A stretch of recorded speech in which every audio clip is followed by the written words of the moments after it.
네, 하나님의 말씀 누가복음 3장 15절입니다. 마이크가 좀 울리네요. 마이크 조금 내리세요. 누가복음 3장 15절 말씀 92쪽 누가복음 3장 15절 백성들이 바라고 기다림으로 모든 사람들이 요한을 혹 그리스도신가 심중에 생각하니 요한이 모든 사람에게 대답하여 이르되 나는 물론 너희에게 세례를 베풀거니와 나보다 능력이 많으신 이가 오시나니 나는 그의 신발끈을 풀기도 감당하지 못하겠노라.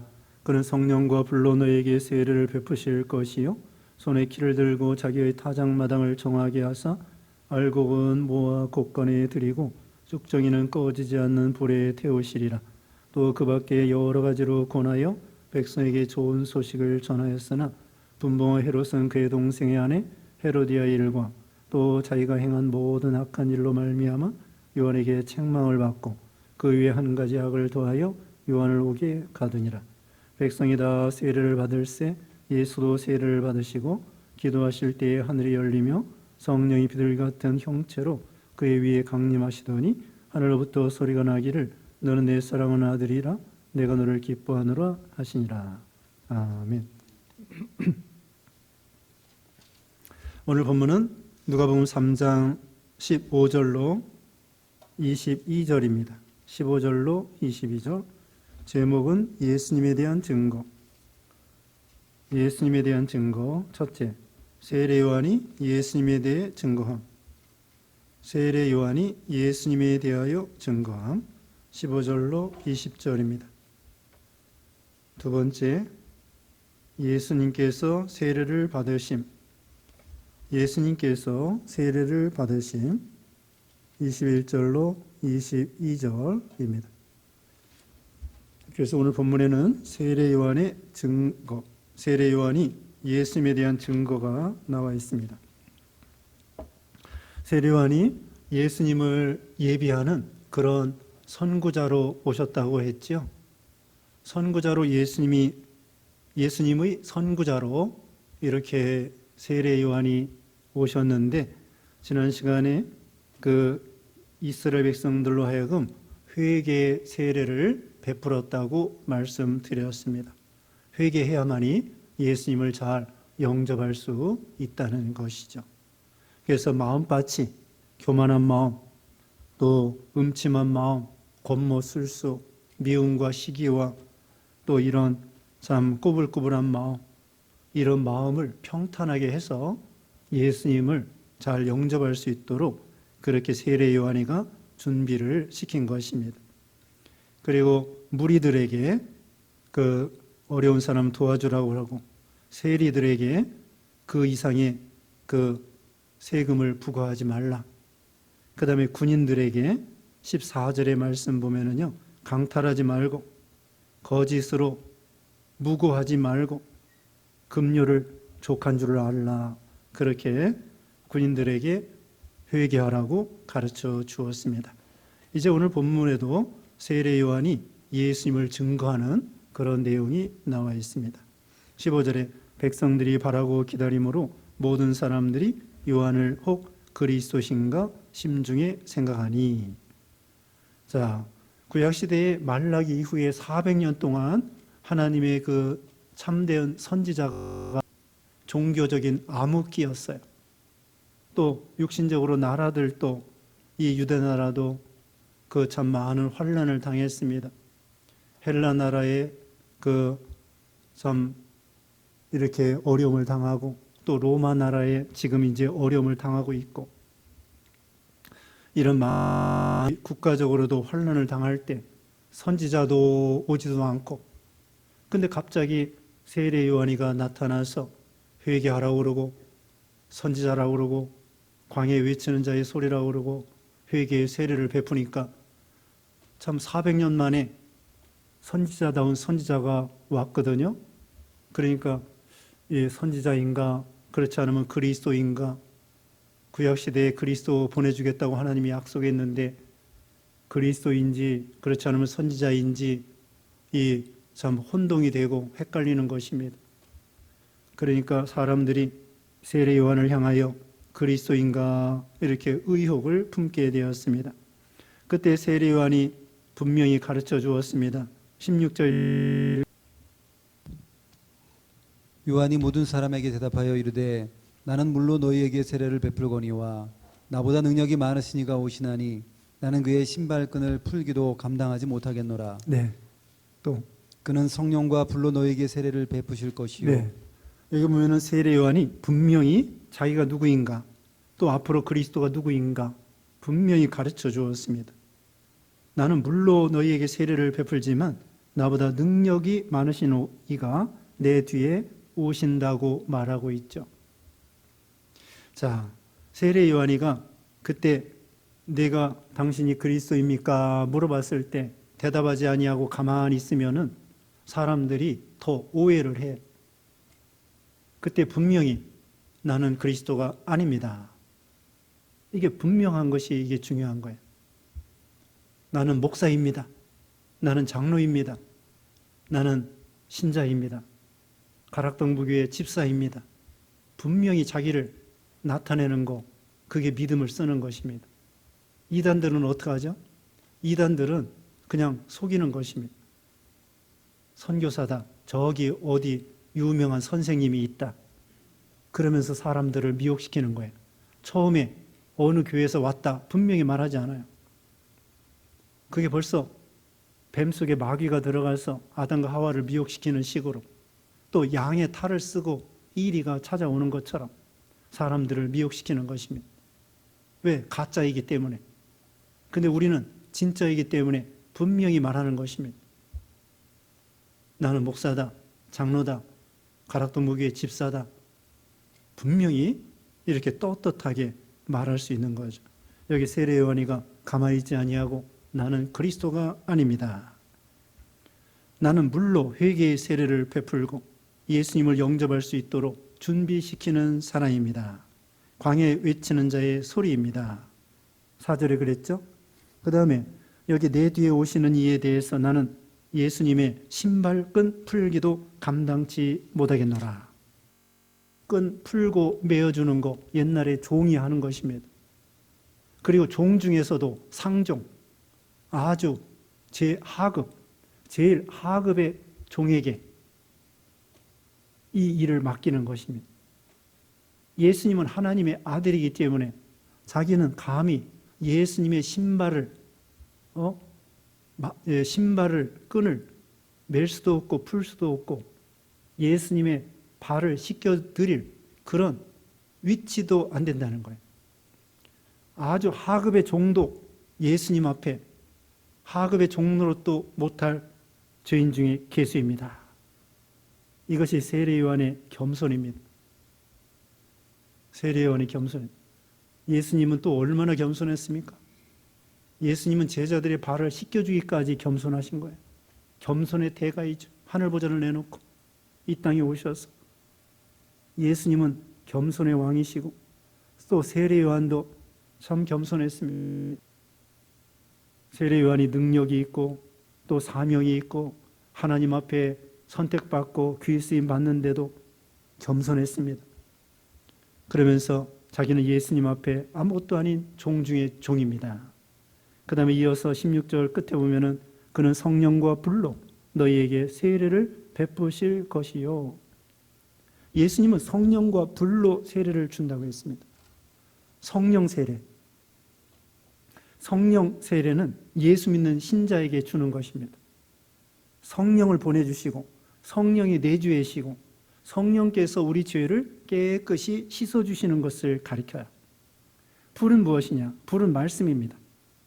불과 같은 말씀, 진리.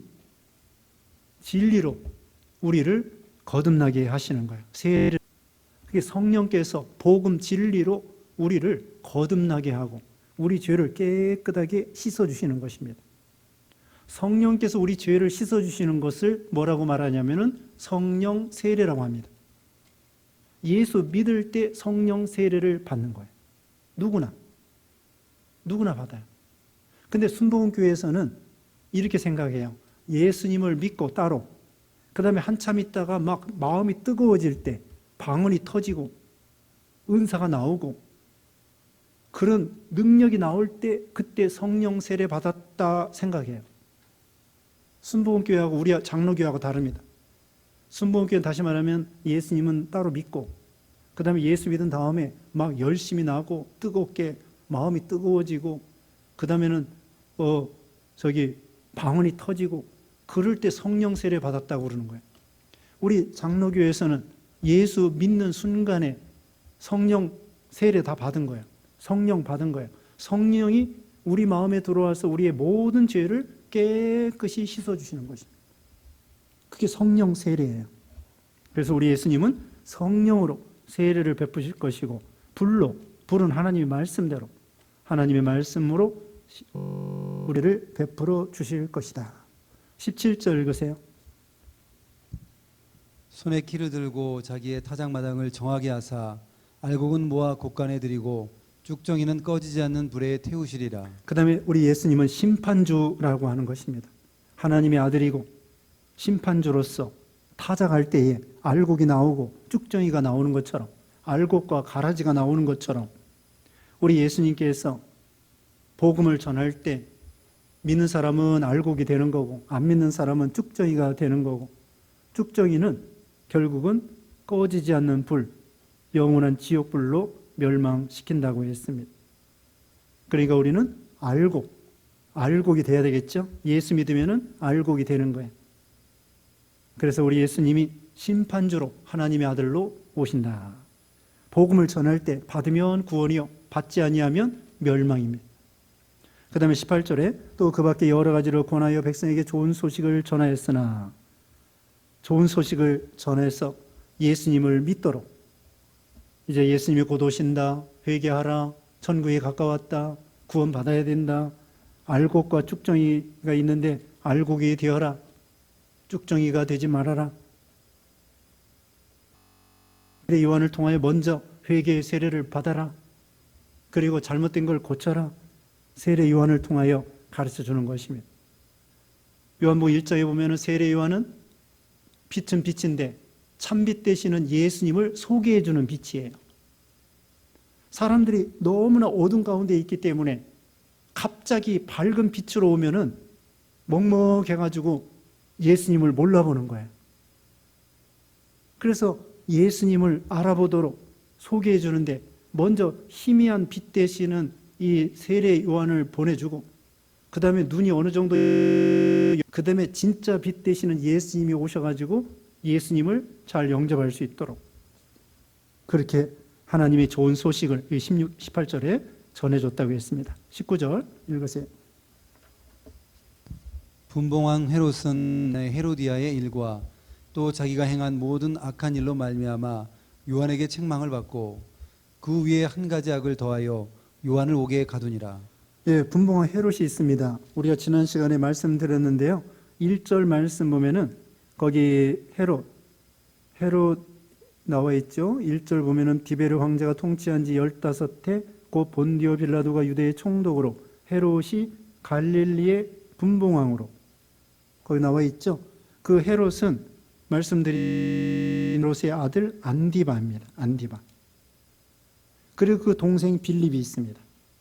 그런데 오늘 본문 19절에 이 분봉왕 헤롯 안디바가 동생 빌립의 아내 헤로디아를 취한 거예요. 죄수죠, 죄수. 죄수를 이 헤롯 왕이 그러니까 헤롯 안디바가 죄수를 취한 거예요. 이것은 아주 윤리적으로, 도덕적으로, 율법적으로 잘못된 거죠. 물론 성경에 그 형이 죽으면은 형수가 그 형수를 데리고 살라 그런 말이 있습니다. 그 룻기에서도 우리 배웠죠.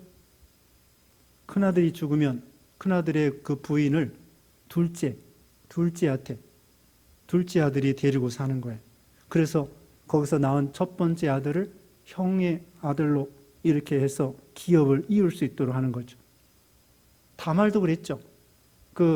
유다의 며느리 다말의 남편이 죽었는데 그 다음에 오난과 결혼시키려고 하니까 오난이 글쎄 잘못해가지고 오난도 죽고 바로 그런 일이 있습니다. 그런데 여기는 그 동생의 아내를 취한 거예요. 동생의 아내를 율법에 어긋나게 도덕적으로 윤리적으로 옳지 않습니다. 그런데 그것을 여기 헤롯 왕을 책망했어요. 세례 요한이 헤롯 왕을 책망했습니다. 왕을 책망한다는 것이 이게 얼마나 어려운 일입니까? 그래서 순교당한 거예요.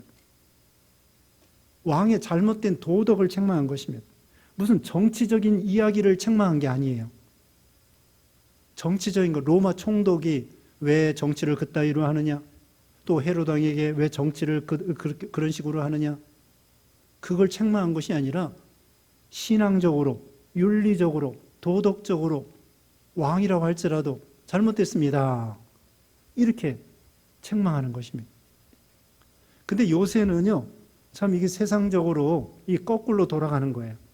정치적인 것은 죽으라고 욕을 하고 비판하고, 근데 그 대통령이나 수상이나 이런 사람들이 비윤리적인 거, 비도덕적인 거, 그것은 뭐 아무렇지도 않게 이렇게 하는 것 같아요.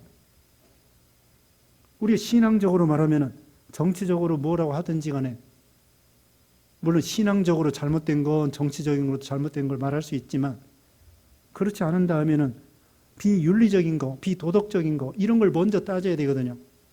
근데 서양 사람들 보면은, 서양 사람들은 어떻게 생각할지 모르겠습니다. 영국의 영국의 수상은 얼마 전에 결혼했대요. 재혼이겠죠. 결혼하고. 옛날에 프랑스 어떤 수상인가 누군가는 그 다음에는 또 수상일 때 또 이혼하고, 이런 거 우리가 신앙적으로 따지면은 책망해야 돼요. 근데 세상에서는 그런 거 별로 신경 안 쓰고 정치적인 일에 대해서만 비판을 많이 하는 거예요. 그래도 우리나라는 동방예의지국이라 옛날부터 조선시대부터 비윤리적이고 비도덕적인 거에 대해서 안 좋게 생각하는 면이 있죠. 그런 건 좋은 것 같아요. 텔레비전 드라마에서도 무슨 비윤리적이고 비도덕적인 거, 막장 드라마라고 하죠. 막장 드라마. 이런 거 드라마 나오면은 사람들이 막 비판하고, 왜 아이들하고 같이 보는 시간에 그런 막장 드라마가 나오느냐, 그렇게 따지고, 그런 건 좋은 것 같아요.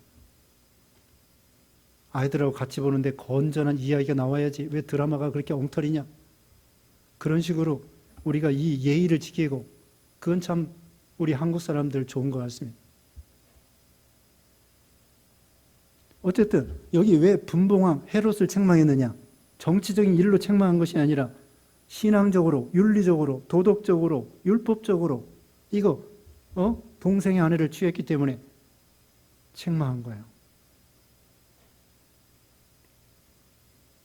그래가지고 또 감옥에 갇혔습니다. 그 다음에는 순교당했습니다. 나중에 헤로디아의 딸 살로메가 춤출 때에 헤롯이 그랬습니다. 내가 원하는 것이 무엇이냐, 나라의 반절이라도 주겠다. 그랬더니 엄마한테 물어봤어요. 헤로디아에게 어떻게 하면 좋을까요? 세례 요한의 목을 달라고 해라.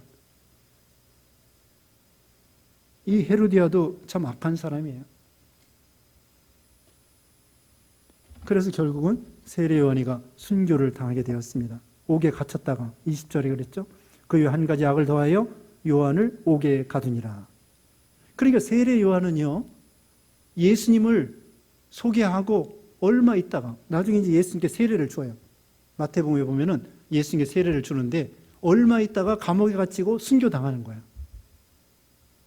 참 세례 요한은 그냥 30살쯤에 예수님만 열심히 소개하고 자기 수양하다가 자기를 만들다가 광야에서 그 다음에 예수님을 소개하다가 그냥 30살에 얼마 있다가 그냥 감옥에 갇히고 순교당했어요. 그런데 마태복음 11장에 보면은 감옥에 갇혔는데 예수님이 찾아오지도 않아. 신방도 안 오셔. 그래가지고 서운해가지고 제자들을 보내서 오실 그이가 당신입니까? 그렇게 물어보니까 예수님께서 내가 한 일을 그대로 가서 얘기해줘라. 병든 자를 고치고 죽은 자를 살리고 말씀을 전해주고 그리스도가 하는 일이거든요. 그대로 가르쳐 주니까 세례 요한이 예수님에 대한 확신을 가지고 순교를 당하게 되었습니다. 예수님이 세례 요한의 제자들이 떠난 다음에 칭찬했습니다. 여자가 낳은 자 중에 가장 큰 자라고. 세례 요한은 이 세상에서 덕본 것이 없어요. 대접받은 게 없어요. 그냥 광야에서 메뚜기와 야산꿀 먹다가 30살에 예수님 소개하다가 헤롯 왕 책망하다가 그 다음에 감옥에 갇히고 순교당했어. 예수님 찾아와 주지도 않고. 그래도 하늘나라의 상급이 순교자로서 예수님의 선구자로서 대단한 거죠. 예수님의 선구자는 오직 세례 요한 한 사람밖에 없어요. 한 사람밖에 없어요. 근데 성경에 보면은요, 그 사람 한 사람밖에 없는 일이 많이 있어요. 모세와 같은 사람, 애굽에서 인도해낸 사람 한 사람밖에 없어요. 예수님에게 나귀 바친 사람, 나귀 이후에 뭐 바칠 수 없어요. 딱 한 번. 마가 요한의 다락방 바친 사람, 이와 같이 참 예수님에게 하나밖에 없는 것. 또 예수님에게 향유를 부은 거 몇 사람 없어요. 예수님에게 향유를 부은 거 죄 많은 여인과 누가복음 7장에 그 다음에 요한복음 12장에 그 마르다 마리아 나사로의 그 마리아가 예수님에게 향유 딱 한 번. 참 대단한 일이죠. 그래서 세례 요한은 세상에서 대접받은 거, 덕본 것이 없지만 천국에서 예수님 앞에 큰 칭찬을 받는 것이죠. 21절에 읽어보세요. 백성이 다 세례를 받을새 예수도 세례를 받으시고 기도하실 때에 하늘이 열리며. 네, 사실은 이 옥에 갇힌 것을 미리 얘기한 거예요. 20절에. 그 전에 여기 전의 이야기는 21절, 22절 먼저 세례 요한이 예수님에게 세례를 주는 이야기입니다. 그래서 백성이 다 세례를 받고 예수님도 찾아오셨어요. 그러면서 세례를 주라고 하는 거예요. 세례 요한 보고. 그러니까 세례 요한이 어찌 감히 제가 예수님에게 세례를 드리겠습니까? 제가 세례를 받아야 되는데. 근데 예수님께서 그랬습니다. 의를 이루는 것이다. 하나님의 의를 이루는 것이기 때문에 세례를 베풀어라. 그래서 예수님이 모본을 보이시면서 세례를 받으신 거예요. 그 다음에 22절 성령이 비둘기 같은 형체로 그의 위에 강림하시더니 하늘로부터 소리가 나기를 너는 내 사랑하는 아들이라 내가 너를 기뻐하노라 하시니라. 성령이 비둘기같이, 비둘기가 성령이 아닙니다. 성령이 비둘기같이 제물되는 모습으로, 성결한 모습으로 성령이 강림하시는 것. 그리고 천국에서, 하늘에서 하나님 아버지가 음성으로 말씀해 주십니다. 내 사랑하는 아들이라 내가 너를 기뻐하노라. 자, 성부, 성자, 성령이 나오죠. 성부는 예수님에게 내 사랑하는 아들이다. 성자는 세례를 받으시고 성령은 비둘기같이 임하였다고 했습니다. 성부, 성자, 성령. 자, 여기서 보면은 우리 예수님이 성령 충만하신 거예요. 성령 충만. 그래서 하나님의 일을 하시게 되고요. 그 다음에는 우리 성부 하나님이 예수님을 인정해 주셨습니다. 나중에 변화산에서도 똑같은 말씀으로 내 사랑하는 아들이라 내가 너를 기뻐하노라. 나의 기뻐하는 자라. 왜 하나님께서 내 사랑하는 아들이라 내가 너를 기뻐하노라 하나님의 뜻을 예수님이 다 이루시기 때문에 나중에 죽기까지 복종하시고 이 세상의 사람의 몸을 입고 내려오시고 고난을 당하시고 죄가 없은 예수님이 고난당하시고 멸시당하시고 수치당하시고 그리고 마침내 죽으시고 살아나시고 그래서 하나님이 원하는 대로 우리 인생들을 구원하시기 때문에 하나님은 우리 인생들을 구원하는 걸 기뻐하시는 거예요.